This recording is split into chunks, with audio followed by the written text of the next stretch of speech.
वकील साहब, अभी 16 और 17 जनवरी को आजमगढ़ में बार काउंसिल का चुनाव होना है। तो उस चुनाव में मैं क्योंकि एक वकील हूँ तो मैं ये जानना चाहता हूँ कि एक वकील कितने लोगों को वोट कर सकता है, क्योंकि उसमें वरीयता क्रम होता है, प्रथम द्वितीय तृतीय। तो वोटर लिस्ट में तो बहुत सारे हैं कैंडिडेट जो इलेक्शन लड़ रहे हैं, बैलेट पेपर काफ़ी बड़ा होगा। तो एक वकील कितने लोगों को वोट कर सकता है और किस तरह कर सकता है, पहला प्रश्न हमारा ये है। दूसरा प्रश्न हमारा ये है कि हमको क्या लेके जाना है वोट देने के लिए, अगर आप बता दें तो आसानी होगी। बहुत सुंदर सवाल सौरभ भाई। देखिए, पहली बात तो ये जो चुनाव हो रहा है ये माननीय सर्वोच्च न्यायालय के द्वारा गठित एक हाई पावर कमेटी द्वारा ये उनके दिशा निर्देशन में ये चुनाव हो रहा है। और ये चुनाव में 337 कैंडिडेट चुनाव लड़ रहे हैं ऑल ओवर यूपी, पूरी यूपी का चुनाव है। तो इसमें जो भी कैंडिडेट लड़ रहे हैं तो आप सबको वोट नहीं दे सकते। तो इसमें सबसे पहला जो आपका सवाल था कि कितने लोगों को वोट दे सकते, कितने लोग वोट कर सकते हैं। तो पहला तो ये है कि आप जानिए कि मैक्सिमम आपको 25 वोट करने हैं। एक वोटर 25 लोगों को वोट कर सकता है। एक अधिवक्ता 25 लोगों को, 25 कैंडिडेट को वोट कर सकता है और मिनिमम की कोई सीमा नहीं है। एक अधिवक्ता कम से कम एक वोट भी आप डालेंगे तब भी चलेगा, लेकिन आपको 25 से ज़्यादा नहीं डालना है। अब बहुत सारे अधिवक्ता जो नए हैं, क्योंकि बार काउंसिल ऑफ इंडिया का, bar council of Uttar Pradesh का ये जो चुनाव हो रहा है 7 साल बाद हो रहा है। तो 7 साल बाद ये जो चुनाव हो रहा है तो 7 साल में बहुत सारे नए अधिवक्ता आए होंगे जो पहली बार वोट डालने जा रहे हैं। उनको नहीं पता कि कैसे हमको वोट डालना है, तब उनके लिए एक समस्या है। बहुत सारे लोग पूछ रहे हैं कि जैसे आपका सवाल था कि कितने वोट डालना है, कितने लोगों को डालना है। हाँ, तो इसमें देखिए एक भूल लोग हो सकता है कर दें या नहीं समझ में आए।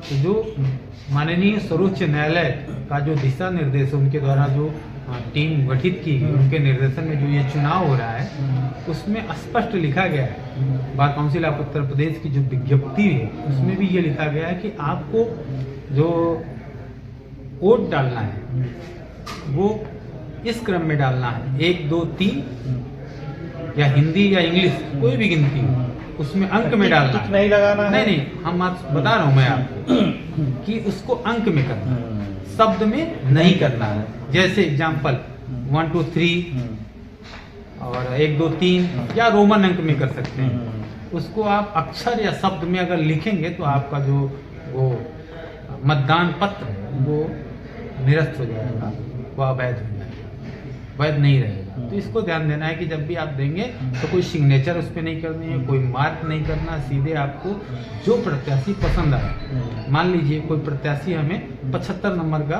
प्रत्याशी पसंद आ रहा है तो उसको हम प्रथम वरीयता का मत देंगे। तो जब हम प्रथम वरीयता के मत को देते हैं तो उसके नाम के सामने जाते हैं 75 नंबर, नाम जो भी हो उस नाम, बजरंग मिश्रा मान लीजिए, यहाँ अभी देखा अपने लिस्ट में, तो बजरंग मिश्रा के सामने आप लिखेंगे 1 अंक में लिखेंगे, आपको वर्ड में नहीं लिखना है। इसी तरह कोई कैंडिडेट आपको दूसरा पसंद आ गया, तीसरा पसंद आ गया, तो जिस क्रम में आपको वो लगता है कि उसको इस वरीयता का आपको वोट देना है वो 2 3 4 5 6 7 8 9 10 इस तरह करके आप दे सकते हैं। इसके अलावा जब भी डालेंगे आप तो अवैध हो जाएगा। अब दूसरा सवाल, क्या लेके जाना है? बहुत अच्छा सवाल है, क्योंकि इसके बिना तो हो ही नहीं सकता। आईडी प्रूफ एक चाहिए। क्या चाहिए? तो आपको जो आपका पंजीकरण प्रमाण पत्र है, तो जो पंजीकरण प्रमाण पत्र होता है जो आप जब रजिस्ट्रेशन कराते हैं तो मिलता है, उसको आप ले सकते हैं। उसकी सर्टिफिकेट जो होती है वो, उसके अलावा आप परिचय पत्र को ले सकते हैं और COP कार्ड ले सकते हैं, COP सर्टिफिकेट ले सकते हैं। इनमें से कोई भी प्रपत्र अगर आपके पास से रिलेटेड जो भी पेपर उनको मिले, हाँ, जो बार काउंसिल ने आपको सर्टिफिकेट या कार्ड दिया है उसको लेके जाएंगे तो आप वोट कर सकते हैं। अदरवाइज अगर आप DL, आधार कार्ड, पैन कार्ड कुछ भी लेकर जाते हैं, पासपोर्ट, वो आप नहीं दे पाएंगे।